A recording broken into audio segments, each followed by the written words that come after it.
Did you know that most plants don't just pull nutrients from their soil on their own? They outsource.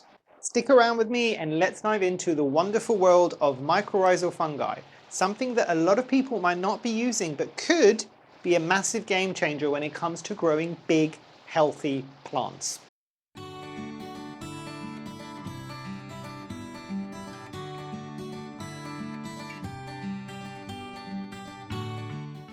Hi, my name is Memo, this is my channel Houseplantygoodness, and essentially it's a place where I like to geek out about my big passion. You might be able to see some of it behind me, it's tropical houseplants. So yes, mycorrhizal fungi, the very little discussed element that a lot of people tend to ignore. So within our houseplants, we tend to use fertilizer to quote unquote feed our plants. And I say that because I've done an entirely different video talking about what fertilizers are, what they do, and some tips and tricks, and also how to avoid some problems. I will link it at the top and down below. I've also done an entirely different video about how plants truly feed themselves, which is not the fertilizer, a bit of a spoiler here, through photosynthesis, and I've done a deeper dive into that, and again I will link that video at the top and also down below for the people that might have not have catched it. But within nature, yes, sometimes the plants will pull the nutrients from their roots alone, but they also utilize something called mycorrhizal fungi or mycorrhizal fungi to help absorb those nutrients from the soil. But let's start with the very basics. What is mycorrhizal fungi? And I will put the name at the top there. It should be on the title of this video as well. But it is a combination of two words. Myco alludes to the fungus part, and rhizae or rhizome is something that links to roots, basically. So you can kind of see it's also one of those things that tends to be a bit redundant. So mycorrhizal fungi is fungi that is attached to roots, fungi, mycorrhizal fungi. Do you see what I mean? It's like you're saying it twice, but it's just easier for people to understand it rather than just saying mycorrhizal. And there are two types, and I've got it here because I will never remember this. There are two different types of these fungi that probably are relevant to what we would experience in the houseplant world. First one, which is the one that arguably will have the biggest effect on most of our houseplants, which is arbuscular mycorrhizae, and I will put the name at the top there, or AM, which is generally found in aroids, epipremnums, etc. So a lot of the plants that were growing in the houseplanty world. And then there's a second type. There's probably more than just these two. I'm just talking about the two that probably affects us more in the houseplant world, is orchid mycorrhizal. And they're essential for orchid seed germination. And this is something that most people don't realize. Have a deeper dive if you want in terms of videos. I will not go to this in detail because I have never experienced it myself. But it was very difficult for a lot of people to grow orchids successfully because they were trying to do this through seeds. And they were lacking that little knowledge that they needed the orchid mycorrhizal in order to do this, because orchids have always relied on that in nature. Whether or not it's all orchids, I do not know. I'm not an orchid expert. I have said this on other videos, but it's highly interesting that they definitely need it in order to do a very specific part of their life cycle. And again, it's not something that a lot of people discuss. But in essence, this mycorrhizal fungi, and I will keep saying this, and I know I'm saying fungi twice, but this mycorrhizal fungi form a symbiotic relationship with the plant, and more specifically, its roots. But let's dive into why plants use them. One of the biggest things is to help, not do it on its own, but to help with nutrient uptake, especially phosphorus and also the micronutrients as well. Mycorrhizal fungi are very good at helping the plant absorb those. They also increase drought tolerance to a lot of plants, because I don't know if anybody's ever seen what happens with this. Imagine these little hair-like structures, which are the kind of hyphae, I think, of the fungus. think of it, for lack of a better descriptive word, think of it as the roots of the fungus. They attach to the roots of the plants, so it almost kind of, in essence, if you think about it, it doubles the root volume of a plant. So when it has got periods of drought, so this is great for the underwaterers out there, not just the underwaterers, the overwaterers can benefit from this as well, but especially for the underwaterers, it helps plants be a lot more tolerant of drought or forgotten waterings. Or if you're a person that tends to not water as often, mycorrhizal fungi could make a bit of a difference for you. They also help with wider soil exploration, so that these hyphae can get into nooks and crannies that maybe some of the roots of the plants cannot attach to. So I'll give you a specific example so this kind of makes sense. Hyphae, very, very, very thin. So think of them as something similar to the roots of something like a fern. Very, very, very fine hair-like structures, maybe even begonia roots, very, very thin. Think about that attaching to the very thick and chunky roots of something like a monstera. The monstera's roots, because they're so chunky, they cannot get into tiny, tiny nooks and crannies, but something that is very hair-like can get into those areas and it helps the plant out. And then there's the other part of the equation which some people don't always consider. Yes, we're always saying that, you know what, the tropical rainforests are nutrient dense, there's nutrients everywhere, but that's not always the case, because again, remember, a rainforest is a huge thing. There's different elements to different rainforests, where it is, where things are growing, what the environment around it is. So sometimes, even within tropical settings, if the soil is poor in nutrients, mycorrhizal fungi are almost a necessity there for those plants. So if you visualize something like the roots of a big plant, so something like a tree, for instance, and you can almost imagine this, and I'll hopefully find a video or a picture to add here, that it almost looks like the roots are the branches of the tree down below in the ground in order to kind of reach everything. Think of mycorrhizal fungi as kind of a bit like Wi-Fi extenders. They kind of extend that reach of those roots by attaching to them and going further and into all those nooks and crannies that I was talking about before in order to help it with this drought tolerance, with its nutrient uptake. But let's dive into specific plants or specific groups of plants and their associations. I kind of hinted at this earlier on. So you've got the AM, mycorrhizal fungi, and again I'll put the full name at the top there, and that would be the ones that would benefit from it most would be things like your philodendrons, your anthuriums, your colocasia, your alocasia. If I'm not mistaken, colocasia and alocasia have been studied extensively for their mycorrhizal associations and benefits as well. The epipremnums, the pipers are all part of the same group that do have strong affiliations with this specific type of mycorrhizal fungi. And just to be clear as well, the AM type mycorrhizal fungi is generally the one that you will find more readily available when you are looking to buy it as an individual. Now, there are certain plants that don't have particularly strong associations. They don't work as well with mycorrhizal fungi, if at all. And those will be things like your ferns, your begonias, so things that have already got very thin, fine, like hair root structures won't benefit quite as much for mycorrhizal fungi. And then you've got the very highly specialized one, which was the one that we were talking about a moment ago, which is the orchids. The orchid need a very specific mycorrhizal fungi, and that is one that you generally will not find readily available to the general public.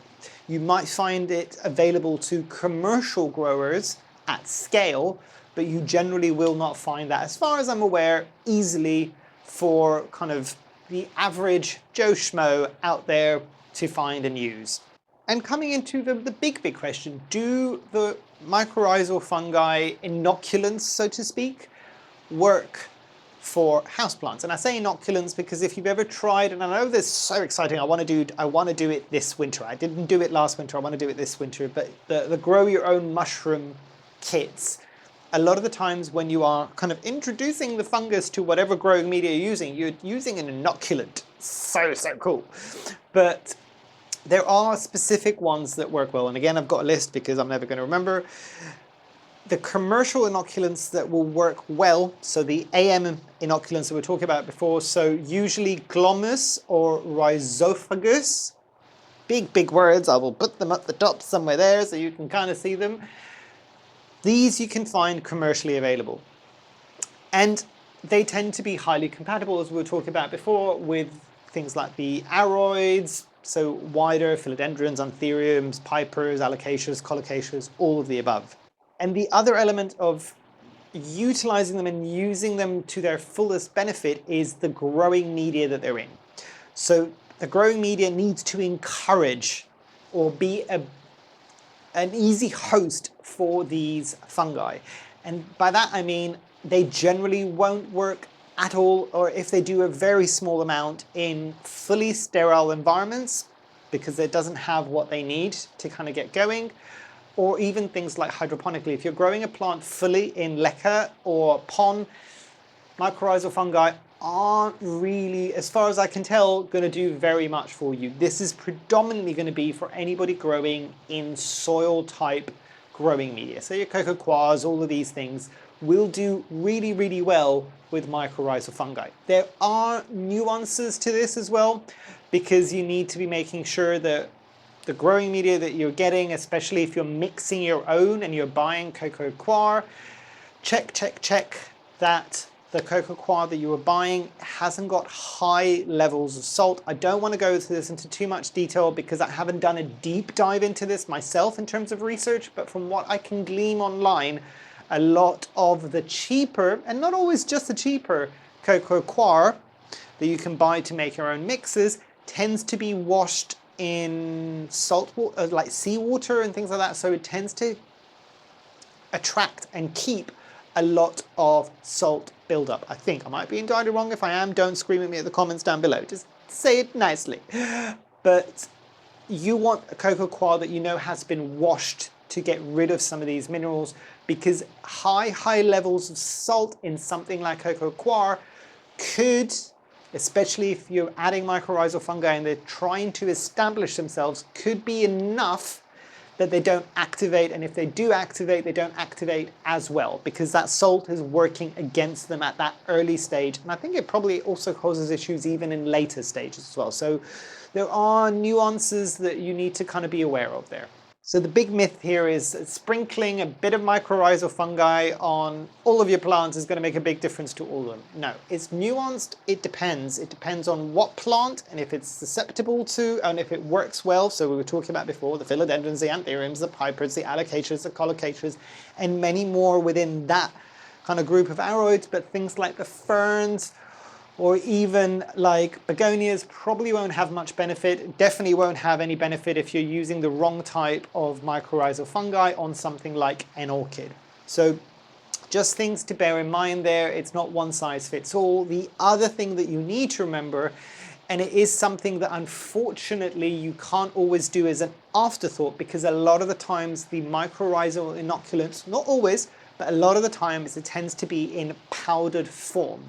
And the way that it's suggested that you use it in order to give it the best chance of success is not something that you go like, oh look, I'm going to sprinkle some mycorrhizal fungi at the top level of my pot, so where the soil is the very top. It could work. It's going to take a lot for it to get there. The best way of using it, and how most people recommend that you use powdered form of mycorrhizal fungi, is usually at a repot stage. And generally what you want to do is make sure that that powder is coming into contact, direct contact with the roots. Whether it means you're repotting a plant and you've already put some soil substrate at the bottom of your pot and you put some mycorrhizal fungi powder and directly put the plant in. So obviously you know that the roots are going to touch as long as the previous pots and the roots and plant are exposed. Or within, and I've done this and I found better success with this, as you are transferring that plant, it's usually got some of its old soils media attached to it. Even better if it doesn't in this situation, but it's not necessary. Do not remove all of the growing media when you're repotting just to do this. But as long as some of the roots are exposed, usually around the kind of root mass or underneath it, you can just sprinkle the mycorrhizal fungi directly on them and then place them within the new growing media. And that gives it its best chance of attaching and starting to work and starting to thrive and starting to help your plant. So here's some practical tips for all of us like houseplanty hobbyists, essentially. If you want to encourage something like mycorrhizal fungi, use soil media that has a lot of organic material in. So things like your worm castings, worm poo will help with something like this as well. So organic materials within the actual soil media will help a lot of the times with this. I think, if I'm not mistaken, same thing will go with things like orchid bark or cocoa coir husks and things like that. Organic material will generally help. And again, extreme example here, if you are growing in just perlite, that's inorganic. It won't help there. It needs organic material in order to start working and live its best life, thus helping your plant as well. If you can, even if you're using organic material within the soil a lot of the times, and we saw this when I went to visit a commercial grower that was good about recycling a lot of their soil. So a lot of their cocoa coir was recycled from other plants or other kind of farming or planting. In order for them to be able to sell it and make sure that they're not passing any pathogens over to anybody, they would sterilize that soil media. So even though it's organic, if it's been sterilized, you're still going to face issues there as well.